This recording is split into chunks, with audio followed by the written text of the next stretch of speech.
Bonjour et bienvenue. Je vous propose, comme la semaine dernière, un extrait des cours sur peindre l'automne. Il s'agit d'apprendre à peindre des sujets d'automne comme des champignons, comme des citrouilles, comme des fleurs ou des feuilles ou bien des baies. Et ensuite d'apprendre à les composer de manière ou à les associer de façon à créer par exemple des petites cartes. Donc je vous propose un extrait donc, de ce cours, enfin d'un des cours qui sont en ligne sur Patreon. Alors au niveau des couleurs, c'est la même chose que précédemment, c'est les mêmes... voilà, j'ai fait beaucoup de cartes avec les mêmes couleurs, donc du vert olive, du jaune auréolin, de la lizarine cramoisie, de la terre de sienne brûlée, de l'orange, j'ai pris l'orange Windsor, et du violet Windsor. Et comme je vous l'ai dit dans la carte précédente, si vous n'avez pas d'orange, il faut en faire avec du rouge et du jaune, et le violet avec du vert et du bleu. Donc le papier, j'en ai parlé juste avant, et les pinceaux, c'est toujours le même principe, en gros, en moyen, un petit, mais il faut l'adapter à la taille du papier. Là, c'est tout petit, du coup, le gros, c'est le 4, le moyen, c'est le 2, et le petit, c'est le 1. Alors, on va faire une esquisse qui va récupérer tout ce qu'on a appris jusqu'à présent. Donc, comme c'est en format paysage, on va commencer par la structure, hein, c'est-à-dire ce qui va structurer ma carte, c'est-à-dire un espèce de C très ouvert. Voilà.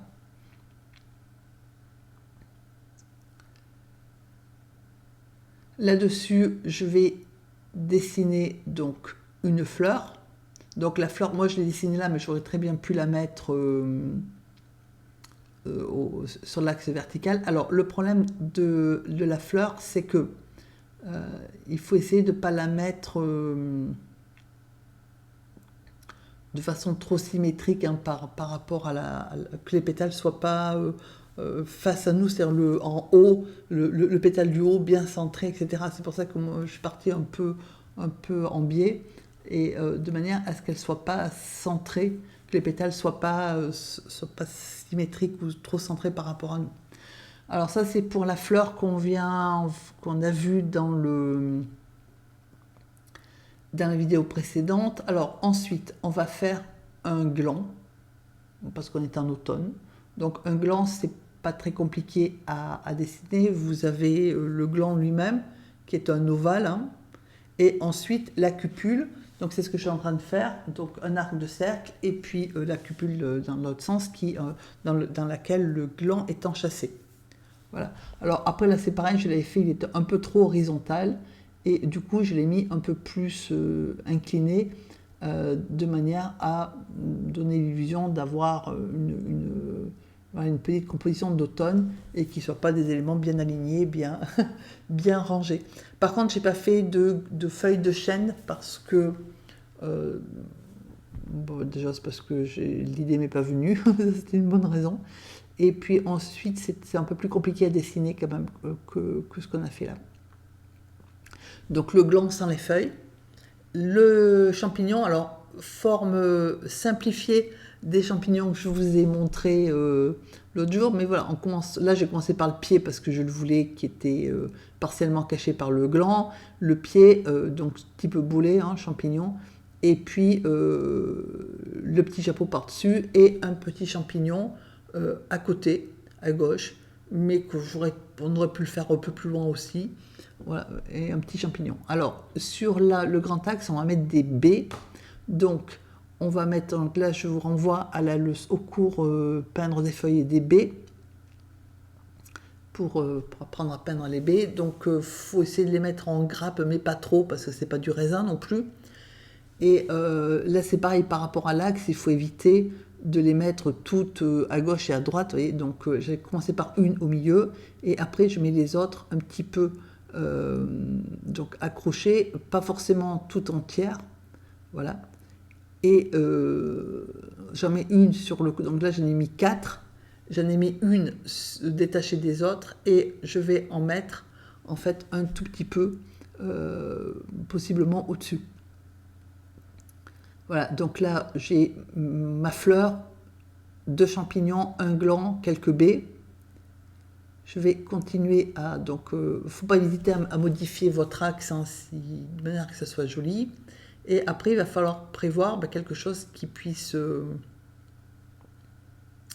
voilà, par exemple, une tige qui part de là, enfin, du champignon, du gland, de derrière le gland qui passe à côté du champignon et qui termine le coin gauche.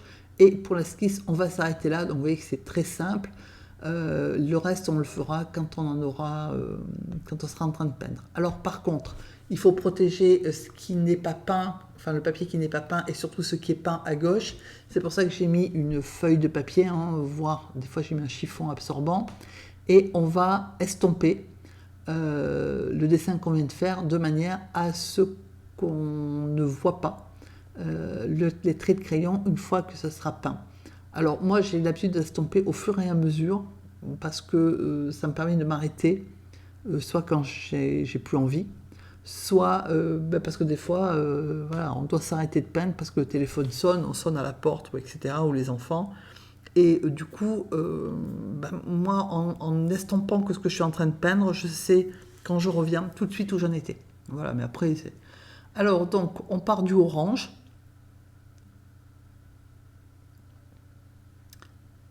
Et on va commencer, donc pinceau numéro 2, à faire donc les pétales. Hein, c'est exactement comme la vidéo précédente. On fait ces pétales donc en orange.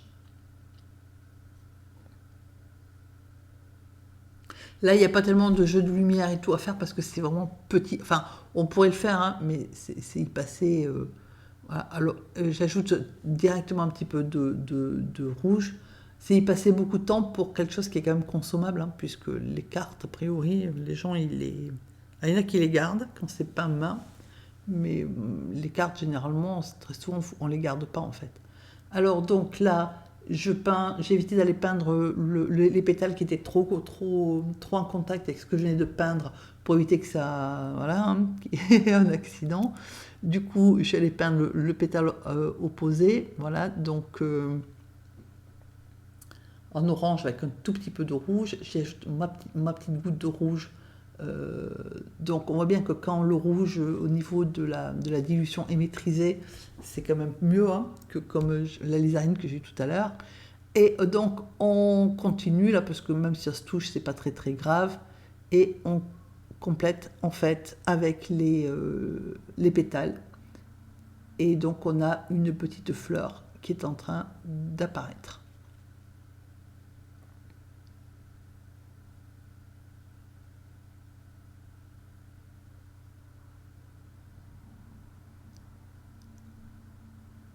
Voilà, donc vous remarquez que j'en arrive à modifier légèrement l'esquisse hein, au pinceau parce que quand on peint, on se dit que des fois, voilà.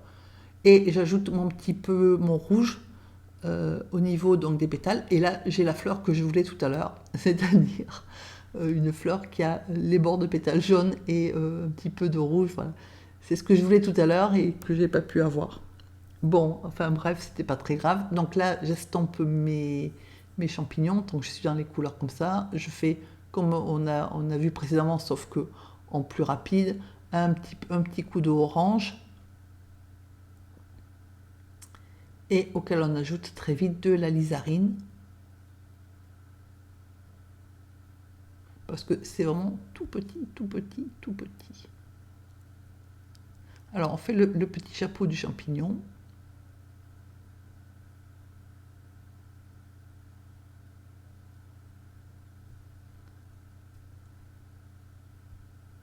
Et après, on y ajoute de la lizarine. Donc, vous voyez que là, la lizarine, elle est foncée. Et je vais la mettre un peu plus foncée sur la gauche que sur la droite. Donc, au niveau de ma fleur, là, j'ai eu un petit accident. C'est une goutte qui est tombée du pinceau. Voilà, donc ça arrive, hein, c'est pas un drame. Donc, voilà, j'ai juste rajouté un petit peu de rouge. Et puis, je laisse faire sa vie à la fleur. Et je m'occupe des champignons en y ajoutant de la lizarine et en laissant un petit peu l'orange apparaître à droite, hein, de manière à ne pas avoir un chapeau de champignons bien uniforme, en fait. Hein. Voilà. Après, il faut quand même que certains éléments ressortent vraiment, parce que sinon, c'est par rapport à la carte quand même. Donc là, ce qu'il faut, les éléments principaux, il y a la fleur, il y a les champignons, et puis il y a les baies. Le gland, pas tellement, parce qu'il est là juste pour habiller en fait. Mais les éléments principaux, c'est les champignons, la fleur et les baies. Donc voilà, j'ai rajouté la lizarine plutôt à gauche, en veillant à ce que ça s'accorde dans l'humide avec la partie qui était déjà peinte, mais en laissant, ça se voit bien, hein, même sur une petite surface, le côté droit plus éclairé, hein, mieux éclairé que la gauche. Bon voilà, donc là je rectifie ma feuille, ma fleur, parce qu'elle a pris de l'eau avec un pinceau de façon accidentelle et que c'était pas terrible.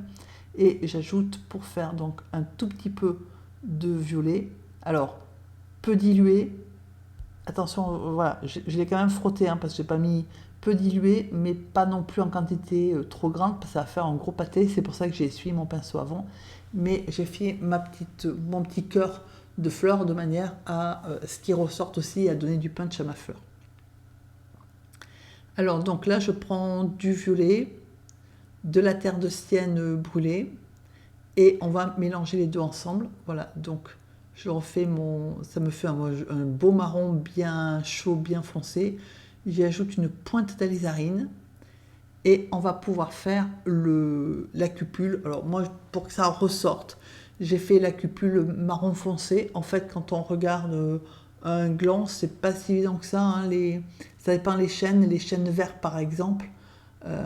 Ils ont une cupule qui est relativement claire, hein, qui est plus vert gris qu'autre chose.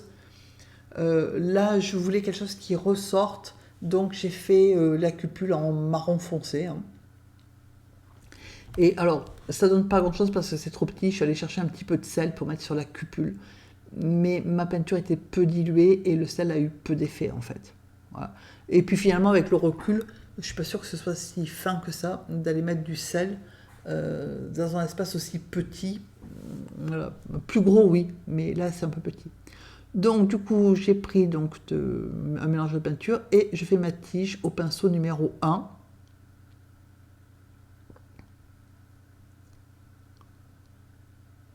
Donc là, selon comment vous fonctionnez, on fait soit d'abord, il n'y a pas de règle en fait, hein. On fait soit d'abord la tige, puis les feuilles, éventuellement les petites fleurs qui vont avec, ou les baies, soit les fleurs ou les tiges, et après on raccorde, on fait les feuilles et les fleurs, et après on raccorde avec la tige. Là, il n'y a pas de règle, hein, c'est comme vous le sentez. Donc je suis en train de faire donc des feuilles avec du vert violet. Alors pas vert hein, parce que on est en automne, il y a quand même très peu de choses qui sont vertes en automne. Donc c'est un vert qui est mélangé à autre chose. Voilà, donc là je suis partie à faire des feuilles qui soient plutôt mordorées, c'est-à-dire il y a un petit peu de violet, un petit peu d'orange, un petit peu de rouge, et ça se mélange, c'est sur le pinceau. Le mélange il n'est pas sur la palette, hein. C'est juste que j'ai pris un petit peu des trois couleurs et que je les ai posées en feuilles. Et selon, en fait, si vous voulez, il faut voir votre pinceau comme ayant plusieurs faces. Et donc, une face, vous y mettez de l'orange, l'autre face, vous tournez légèrement, vous y mettez du rouge, sur la troisième face, vous y mettez du violet, et en fait, quand vous peignez, les trois se mélangent, je dirais presque aléatoirement, et ça vous donne des nuances comme ça, en fait. Ça associé au fait que quand je fais ça, je rince pas mon pinceau, je reprends de la peinture. Là, par exemple, j'ai pris un endroit où il y a un peu plus de rouge. Ça se voit, c'est plus foncé que tout à l'heure. Voilà. Donc, ça contribue aussi à vous créer des motifs de différentes couleurs. Donc là, j'ai juste essuyé mon pinceau. Si vous trouvez que la couleur est trop foncée, vous essuyez le pinceau légèrement sur le chiffon. Et du coup, surtout, ce que vous avez mis en dernier, c'est-à-dire le rouge, s'atténue et on repasse vers des teintes plus dorées en fait, c'est-à-dire avec un peu plus d'orange.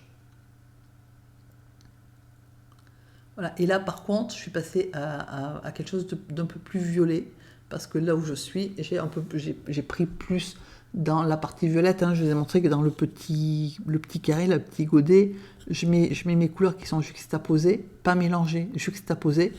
Alors, avec le pinceau numéro 2, j'ai mis de l'orange. Alors, contrairement à ce qu'on pourrait penser, elles ne sont pas toutes rondes. Parce que les baies, quand vous les regardez, d'abord, il y en a qui ne sont pas rondes du tout, hein, comme le cynorrhodon ou l'aiglante, enfin, ce que les gens appellent souvent l'églantier. C'est pas rond. Hein, Et puis, selon l'orientation aussi qu'elles ont, on ne les voit pas forcément toutes rondes. Donc, moi, elles sont rondes un peu ovales.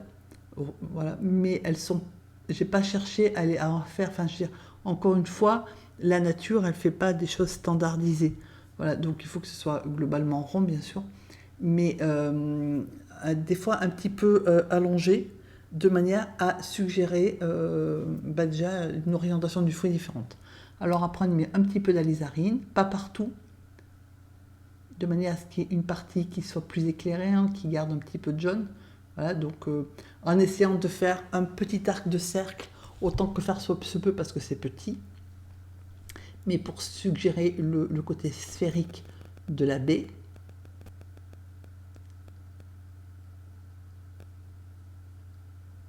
Voilà, après, avec le pinceau propre et essoré, on diffuse un petit peu le rouge.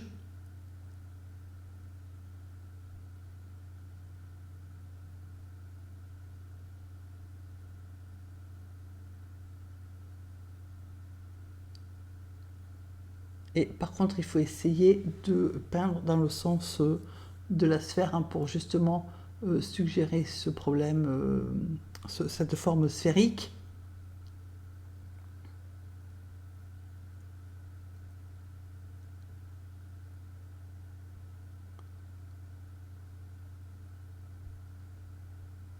Voilà, donc là je suis juste en train de...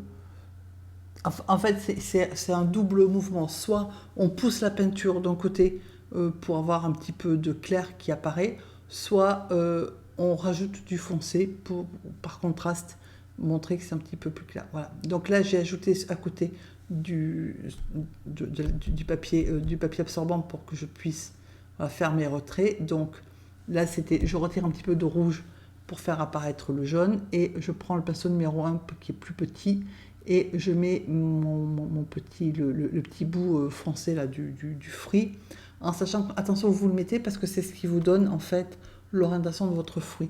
Donc il ne faut pas tous les mettre face à soi, ou tous en bas, ou tous en haut. Il faut justement différencier pour avoir vraiment l'impression de fruits qui sont dans des orientations différentes. Ici se termine l'extrait du cours en temps réel et intégral, hein, que je viens de vous proposer. Pour compléter la partie gauche de votre carte, vous pouvez peindre des feuilles en vous inspirant de ce je viens de vous expliquer sur la partie droite. C'est en très grande partie le choix que j'ai fait aussi, bien que j'ai modifié les couleurs et que j'ai expliqué dans le cours comment on modifiait, pourquoi et comment je modifiais les couleurs. Mais voilà, vous pouvez soit vous inspirer de ce que j'ai fait, soit les peindre aussi selon votre envie. J'espère que ça vous a plu, que vous vous êtes régalé, que vous allez pouvoir faire de magnifiques cartes d'automne. N'hésitez pas à demander des précisions ou à poser des questions si besoin. Je vous répondrai avec un grand plaisir. Je vous souhaite une agréable journée et je vous dis à très bientôt.